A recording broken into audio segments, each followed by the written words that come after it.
नमस्कार। आज हम बात करेंगे कक्षा 8 की पाठ्य पुस्तक वसंत पाठ 4 दीवानों की हस्ती। इस कविता के लेखक कवि भगवती चरण वर्मा। भगवती चरण वर्मा हिंदी साहित्य के आधुनिक काल के सुप्रसिद्ध कवि है। इनका जन्म 1903 में उत्तर प्रदेश के उन्नाव जिले के एक छोटे से कस्बे में हुआ। इन्होंने प्रयाग विश्वविद्यालय से एलएलबी की परीक्षा प्राप्त की। वकालत में रुचि न होने के कारण शीघ्र ही इन्होंने वकालत छोड़कर लेखन कार्य की ओर ये उन्मुख हुए। भगवती चरण वर्मा जी का जीवन उदार, मस्त एवं आशावादी जीवन जीने की प्रेरणा देता है। इनके कुछ कविता संग्रह है: मधुकर्ण, प्रेम संगीत, एक दिन, मानव रंगों से मोह, आधुनिक कवि और मेरी कविताएं आदि। इनके कुछ कहानी संग्रह है: इंस्टॉलमेंट, दो बांके, मोर्चाबंदी, मेरी कहानियां आदि। उपन्यास, चित्रलेखा, भूले बिसरे चित्र, टेढ़े मेढ़े रास्ते इनके प्रसिद्ध उपन्यास है। बात करते हैं इनकी कविता दीवानों की हस्ती। हस्ती यानी पहचान, अस्तित्व। दीवाना, दीवाने से मतलब जो मस्त मौला हो, फक्कड़ स्वभाव हो, या इन पागलपन से अभिप्राय है। यहाँ दीवानों की हस्ती, कवि की अपना कार्य करने के प्रति एक जुनून, मन में सवार होना। तो ऐसे लोगों की जो फक्कड़ स्वभाव हो, जो दूसरों को खुश देखना चाहते हो, जिनका जीवन दूसरों के लिए ही, दूसरों को सुख देना ही जिन्होंने अपने जीवन का कर्म बना ले, ऐसे व्यक्तियों की पहचान हम कैसे कर सकते हैं, ये बात भगवती चरण वर्मा जी हमें इस कविता में बताएंगे। हम दीवानों की क्या हस्ती है, आज यहाँ कल वहाँ चले, मस्ती का आलम साथ चला, हम धूल उड़ाते जहाँ चले। हम, यहाँ कवि ने हम शब्द से मतलब अपने को भी इस टोली में कवि ने सम्मिलित किया है कि हम दीवानों की क्या हस्ती, हम जैसे व्यक्तियों की क्या पहचान है, हमें आप कैसे पहचान सकते हो। आगे कवि कह रहा है कि है आज यहाँ कल वहाँ चले, हम एक स्थान पर नहीं रुकते हैं। आज आपको यहाँ दिखाई दे रहे हैं, कल हम कहीं और अपना कार्य करेंगे, या लोगों को खुश रखने के लिए, लोगों की सेवा करने के लिए, लोगों को जीवन में खुशियाँ भरने के लिए हम सदैव अपने कर्तव्य के पथ पर अग्रसर रहते हैं। हम कभी भी एक स्थान पर नहीं रहते हैं। है आज यहाँ कल वहाँ चले, इस लाइन से मुझे एक छोटी सी घटना, या यूँ कहे एक बार गुरु नानक देव से उनके शिष्यों ने, एक बार गुरु नानक देव किसी गांव में गए और वहाँ पे उनका बहुत स्वागत सत्कार किया।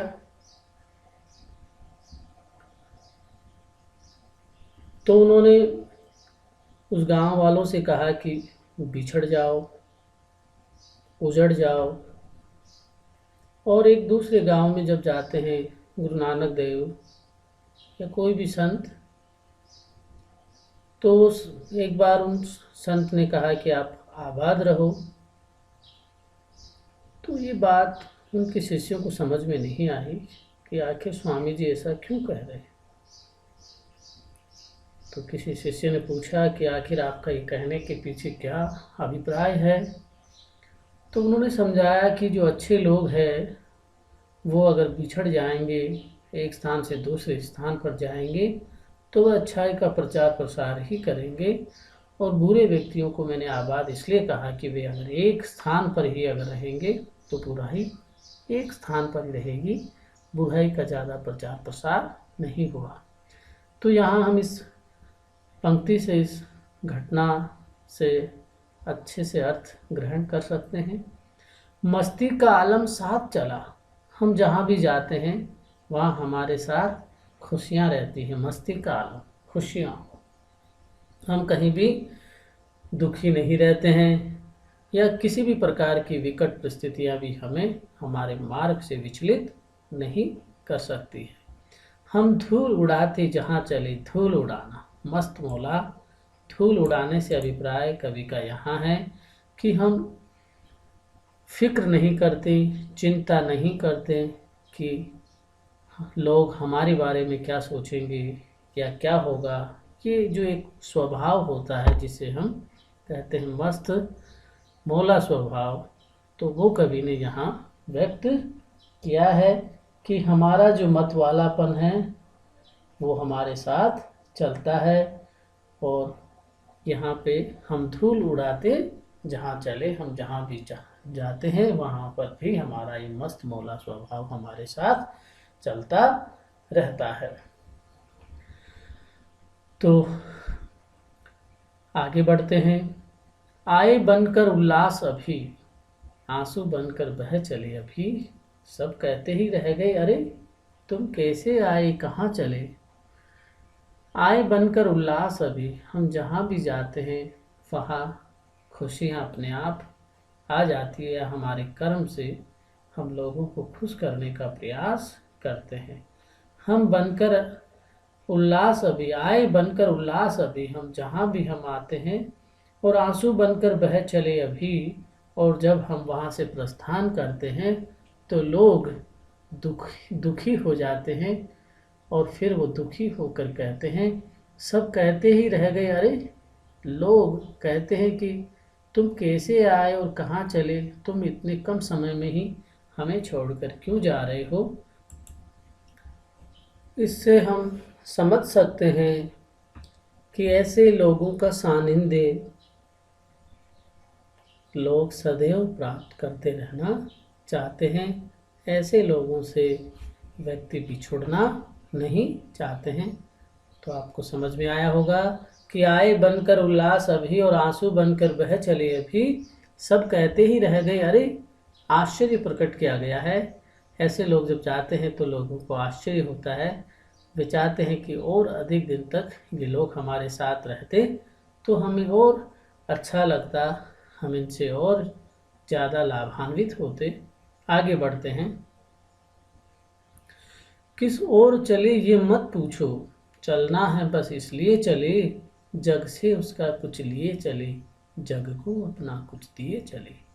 किस ओर चले ये मत पूछो, अर्थात इन लोगों का कोई एक जगह ठिकाना नहीं रहता है। ये जिस ओर चलते हैं वहीं अपनी मंजिल बना, अर्थात इनका प्रमुख जो कर्तव्य है वह है अच्छा कार्य करते रहना, अपने कर्म से लोगों को खुश रखना। इसके लिए ये किस ओर जाएंगे ये इन्हें स्वयं भी पता नहीं है। इसलिए यहाँ प्रश्न, किस ओर चले ये मत पूछो, चलना है बस इसलिए चले। आगे कहते हैं कि जग से उसका कुछ लिए चले, जग यानी संसार। ये कहते हैं कि हमने जो ये अच्छी बातें सीखी है वो कहीं हम अपने आप से नहीं सीखी, हमने संसार से ही कुछ अच्छी चीज़ें ग्रहण की है। इस संसार में ऐसे महापुरुषों ने अपने कर्म से, अपने वचनों से इस संसार का मार्ग प्रशस्त किया है, और उसी वचनों से, इसी संसार से हमने कुछ अच्छी चीज़ें सीखी है।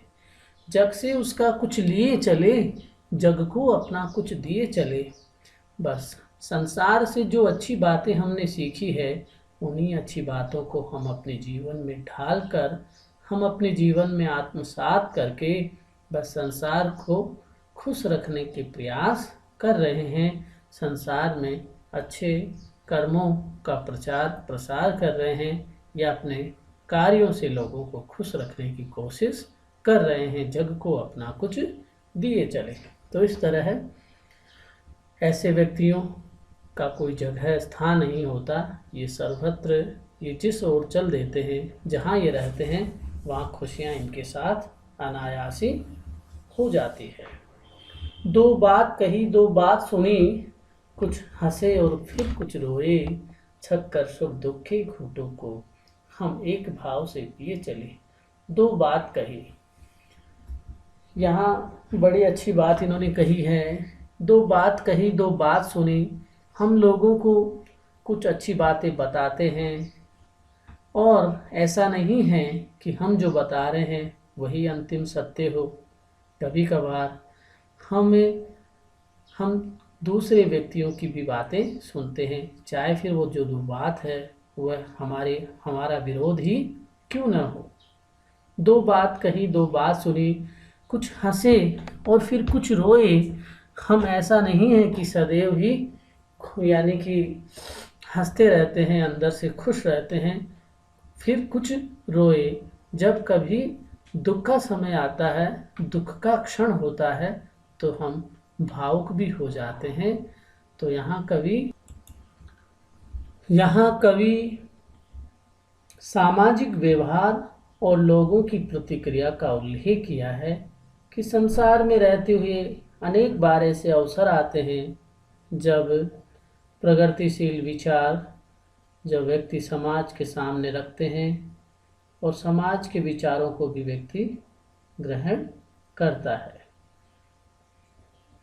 कभी जीवन में सुख के पल आए तो कभी दुख भी झेलना पड़ता है, लेकिन आगे कवि क्या कहता है, छक्कर सुख दुख के घूंटों को हम एक भाव से पिए चले, अर्थात हम सुख में ज़्यादा खुश नहीं होते और दुख में ज़्यादा दुखी नहीं होते हैं।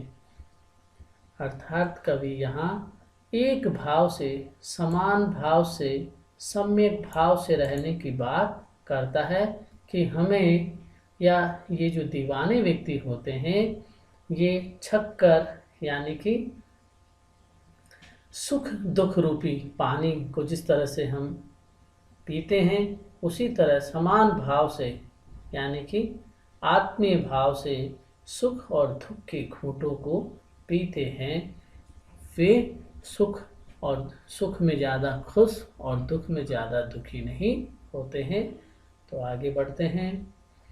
हम भिखमंगों की दुनिया में स्वच्छंद लुटाकर प्यार चले, हम एक निशानी सी गुर पर ले असफलता का भार चले। हम भिखमंगों की दुनिया में, इस दुनिया को भिखमंगों की दुनिया कहा है।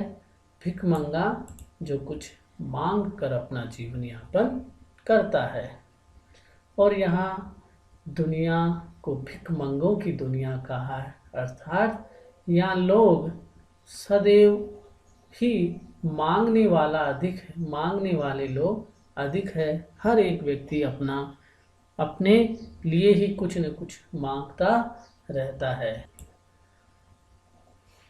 कवि का मानना है कि दुनिया में ज़्यादातर लोग स्वार्थवश सिर्फ अपने ही लिए ही खुशियाँ मांगते रहते हैं। परमार्थ या दूसरों का भला चाहने वाले लोग संसार में कम हैं, इसलिए ज़्यादा दुनिया स्वार्थी दुनिया है। इस कारण लोग, यहाँ कवि ने कहा है कि हम भिखमंगों की दुनिया में हर एक व्यक्ति, यहाँ ज़्यादातर व्यक्ति अपने जीवन को ही खुश रखना चाहते हैं, फिर चाहे वह खुश दूसरों के को दुख देकर ही क्यों न मिला हो। इस कारण यहाँ पर इस दुनिया को भिखमंगों की दुनिया कहा है। हम भिखमंगों की दुनिया में स्वच्छंद लुटाकर प्यार चले, स्वतंत्र रूप से, स्वच्छंद रूप से समान रूप से सभी को प्यार लुटाते हैं। उसमें हम ये नहीं देखते कि कौन अच्छा है और कौन बुरा है। लेकिन कवि आगे कहता है कि हम एक निशानी सी उर पर, उर यानी हृदय पर, कवि कहता है कि हम एक निशानी सी उर पर ले असफलता का भार चले। आगे कवि कहता है कि हमें एक दुख है, हम एक निशानी से, एक निशानी उर यानी हृदय में हमें एक दुख को लेकर हमें जीना पड़ रहा है, या यूँ कहें कि हम अपनी असफलता स्वीकार करते हैं। वो असफलता क्या है कि हम इस दुनिया, पूरी दुनिया को हम स्वतंत्र क्या खुशियों का संचार नहीं कर पाए। अतः कवि पूरी दुनिया में अपनी खुशी का प्रचार या अच्छाई का जो प्रचार कर रहे हैं, कवि लोगों को खुश रखने का जो प्रयास कर रहे हैं, उसमें कहीं न कहीं कवि अपने को ही असफल मान रहा है कि हम, यानी कि इस पूरी दुनिया में हम, यानी कि वो कार्य नहीं कर पाए, उतना प्रयास करने पर भी हम पूरी दुनिया को नहीं बदल पाए। ये असफलता का जो भार है वह हमारे साथ ही रहेगा, या ये असफलता का जो भार है ये हम स्वीकार करते हैं। इस तरह कवि बड़ी विनम्रता से, यानी कि अपने को इस पुनीत कार्य में असफलता स्वीकार करता है। आगे कवि कहता है कि अब अपना और पराया क्या, आबाद रहे रुकने वाले, हम स्वयं बंधे थे और स्वयं हम अपने बंधन तोड़ चले। अब अपना और पराया क्या, कवि यहाँ पर पूरी दुनिया, या यूँ कहें कि जिनके भी संपर्क में कवि आया है, उसमें वह सबको एक समान भाव से देखता है। न वह किसी को अपना समझता है, न किसी को पराया मानता है। या यूँ कहें कि ऐसे व्यक्ति समाज में या अपने स्वभाव से, समाज की जटिलताओं से अपने आप को ऊपर उठा लेते हैं। इनका जो सम्यक भाव है वह सब लोगों के लिए बराबर का हो जाता है, और वे सभी के सुख की कामना करते हैं। आबाद रहे रुकने वाले, खुश रहे सभी, हम स्वयं बंधे थे और स्वयं हम अपने बंधन तोड़ चले। हमें ये अच्छा कार्य करने के लिए किसी ने भी प्रेरित नहीं किया था, हम अपने ही मन से इस मार्ग पे आगे बढ़े थे। हमारे ऊपर किसी का दबाव नहीं था, और अब हम स्वयं ही ये बंधन तोड़कर जा रहे हैं। अतः यहाँ कवि अपने पराये के भेद को भूलकर सभी को खुश रहने की बात कहता है। कवि भगवती चरण वर्मा। उम्मीद है आपको ये कविता समझ आई होगी।